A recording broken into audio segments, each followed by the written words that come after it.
Sports can be cruel, my friend. They really can. And as we look ahead to next season, can Forge do this again? There's been 5 finals. They've been in all five. They've won 4 times. Does that dynasty continue next year, Ollie? When you look at this roster, can they come back with a lot of the same? Do you think there will be some changeover? I know Jordo we discussed on One Nation on Monday whether or not even Bobby Smyrniotis would be back as the head coach. Just if you're making some predictions here, what do you think this team's going to look like next year? I think the roster needs to change. I thought that before the final, and regardless of the result, I think they need to make some changes. They're almost too deep in certain positions, I think. I don't think it makes a ton of sense in this league to have 3 senior center forwards. I think they're much more in need of wide players.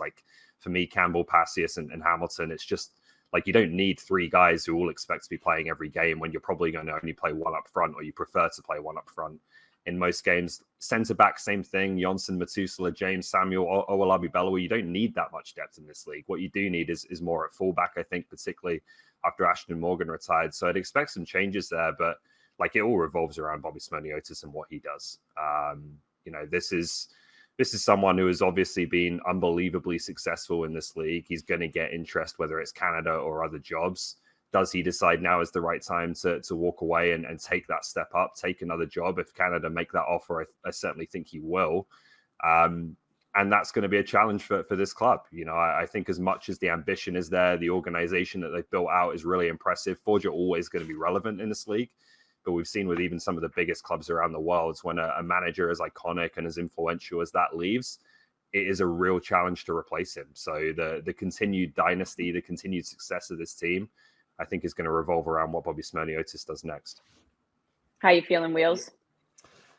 I just want to frame what Ollie said there. You don't need that kind of depth. Every team wants that kind of depth. That's what makes them great. They lose a player and they bring another one in. They're unbelievably deep, and that's why they have an edge for me on everyone else in the Canadian Premier League. There's been exceptional longevity amongst this group of players that have come through Forge. Think about this. Who won the championship first year? Henry, Samuel, Chouanier, Borges, Becker. I'm missing a couple more. No other team in the league has 2 or 3 players who has played with the club since day one. Forge has almost a starting 11 full of them, which has provided them a level of consistency, leadership, club identity. I'm with Ollie on this front that's going to have to change. They're going to have to start bringing some of the younger players who have been peripheral figures within the squad. They're going to have to start featuring as core pieces, and relatively soon as well. Look, there's still going to be a draw because they're going to play in the CONCACAF Champions Cup, a big competition. There's going to be a home for a lot of Ontario-based players that are coming back home and say, yeah, Hamilton winning pedigree there, but play for a great club, a great ownership group, and within a great system as well. But I think it's just about time that they start allowing some of these young players to take the lead here and start being the players that drive this team forward. How soon will that happen? How much turnover will there be? I'm not quite sure yet because of the Champions Cup participation, where there's not a lot of time to mess about here. That's going to be a big competition for both them and Cavalry. So I think the changes will be limited, but I do think there will be some changes on the forefront. And guess what? Come next season, they will still be the team to beat in the Canadian Premier League based upon it. I don't think it'll be limited. I think there are a few changes coming in. I mean, how do we look at limited? I think at least 5. I think there are going to be 5 changes coming in. And when you talk about a forward side, normally teams shake and evolve. You never really have the same team twice, but they just keep winning. So it's hard to really shake up. Who do you really change when you're a winning team? But what we have to take into consideration is this 2023 season wasn't a good one for Forge. Yes, it ended magnificently. Yes, they're going to be happy that even their subpar performance has them finishing second, and then winning the final. But this is the first time that no one feared Forge. If you're looking at when they trained and who was playing, even when they shook things up and played with 3 in the back or 4 in the back, teams kind of had them figured out. They had their number. Yes, again, they still rose to the occasion at the death, but I don't think Bobby Smyrniotis or the Forge and their winning mentality that every player always mentions can have another season like that. They need to go out and dominate. I think you just need to freshen things up and you need to shake. I think in certain positions, you're inevitably going to get younger. You look at a guy like Noah Jensen who had 10 starts. He's going to be starting far more games next season, but you have to bring a new Noah Jensen in, a new guy that is fresh and looking to kind of make his claim. So this is a turning point for Bobby, and I'm confident he'll get it right, but I think there's going to be a lot more personnel coming into that. I will say this about Forge as well. They have a lot of players who are consistently a 7.5 out of 10. That's why I disagree with Ollie. Like, their depth is what makes them great. They don't have the top end young players that are coming through that other clubs are calling to recruit them. They're just not. Cavalry has brought through how many really good young players that teams at the next level want to go buy them. And you're telling me like phones aren't going to be ringing off the hook for players like Moosey and Klomp moving forward? Who's that player on Forge that's driving that attention? So Cavalry might face an off season where they might lose some really top talent moving on to the next level. Who's that player leaving Forge? And I'm not saying that to disparage anyone. That's part of the club makeup. They lack that young star, and perhaps it's because of the setup of the team that's a little bit older. It skews veteran, but they win year in, year out. But programs elsewhere in the country are constructed differently to Forge, and that's what makes it so compelling. What is the best way? What is the preferable way? Because when it comes to the results, I mean, seemingly this way, Forge is getting it right in terms of winning championships.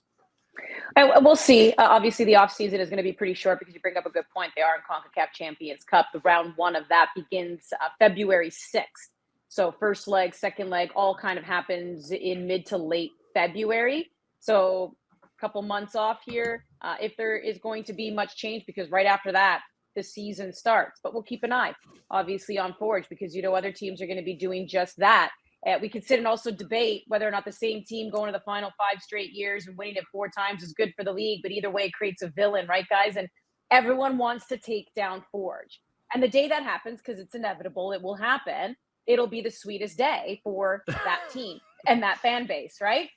But the CPL, I mean, this year in general, we've been saying it all along, increase in attendance.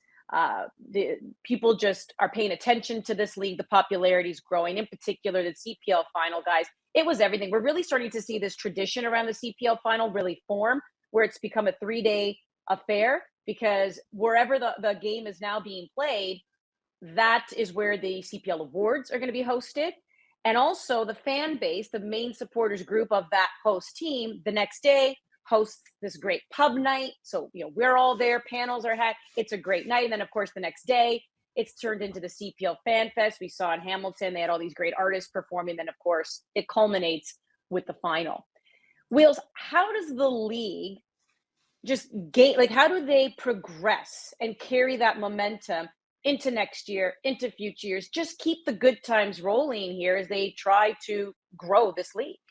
I feel like we're entering the grown-up stage of the Canadian Premier League after 5 years. Like, you've gone through some growing pains, you figured out what works and what doesn't work, and every year it gets that much more impressive, that much more professional, and that much more established. And that just happens through experience and the work of the clubs, the great fans across the league, and partners and everyone involved. There's just an understanding of what this means and how entertaining the league is becoming on a regular basis. Another incredible crowd for a cup final. Ottawa put on a show the season before.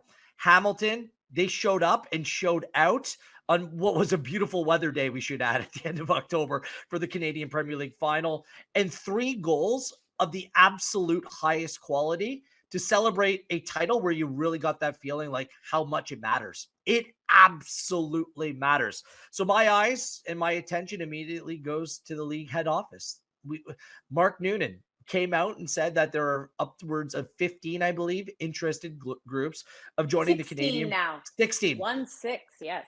There you go. Joining the Canadian Premier League party. They have been given a gift from the Canadian soccer gods by that kind of performance and that kind of finish on Saturday.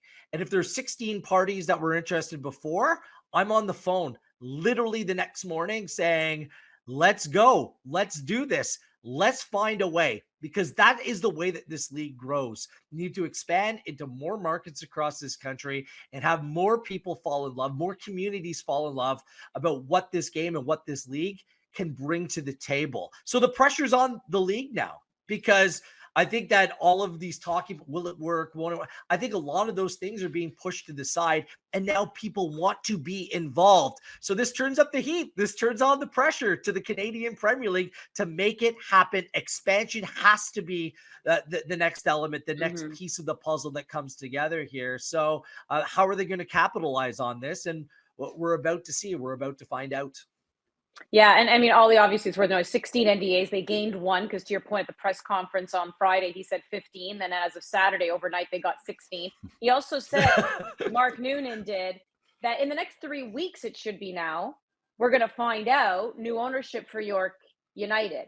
Did confirm that it will be 8 teams next year. But I mean, Ollie, I think, Wheels is right. How you grow this league is you literally grow it with the number of teams. Yeah, aiming for 10 in 2025, which would obviously be a great first step. I think that's the key, is just like, it's growing, it's progressing, it's all moving in the right direction here. You just need to get it in more communities across Canada and reach more people and bring more people into the fold here. So that was definitely the most encouraging aspect of the weekend in terms of the long-term future of the league, was hearing what the commissioner had to say about the interested parties. I believe they're domestic and international. I believe at least one of them was in attendance at the CPL final on Saturday. So hopefully that would have helped out in terms of maybe persuading them in the right direction. But you have to remember as well that, this is kind of the first year in a way where we were able to go from one season to another with a sense of stability. We had the first season in 2019, and then we're straight into COVID, right? Island Games in 2020, still in a bubble for part of 2021. Then we get some sense of normality back in 2022. And this was the first year where we could really take that step forwards. And I think it undoubtedly happened on and off the pitch. When you look at the changes to the season structure, when you look at the introduction of two new trophies, when you look at the quality of the teams, the progression in that way, I think we undoubtedly took a lot of steps in the right direction as a league on and off the pitch. So it was a really encouraging year, a really fun year to watch and be part of. And now I think we've just got to keep going, because this league is moving in the right direction. Wills is right. It matters. I'm done begging for other people's attention. Like, at this point, you can get on board, or if you don't want to, that's okay. But the league's only going in one direction here. Yeah, and I'll just cap it off. There's no need to beg. As Will said, the product is good.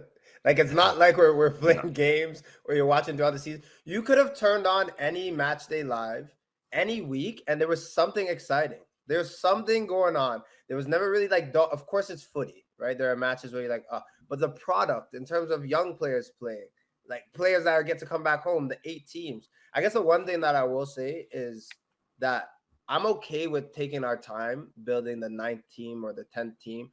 Don't need a rush. One thing, Canadian players, the young players that basically have to play for teams, you want to go and make sure you cover every inch of this country, right? And bring the best crop to go and play, and just have the right people involved. Because I think if we do that as well, the CPL, there's no cap on this. This is ours, right? And I'm thinking about the 10th season, how beautiful this will be. If we get a 9th or a 10th team in the next 2 years, but it's run properly with the right people, yeah, this is gonna be phenomenal. The thing is, Jordan, over the course of the season, because there's so many moments that you can maybe miss some of them as they happen. Saturday, or the whole entire weekend, really was a walking advertisement for this league. Like, you're like, here, watch this, consume this. Like, that is just a gift to the Canadian Premier League, and they just have to maximize what they've been given here and move forward with it.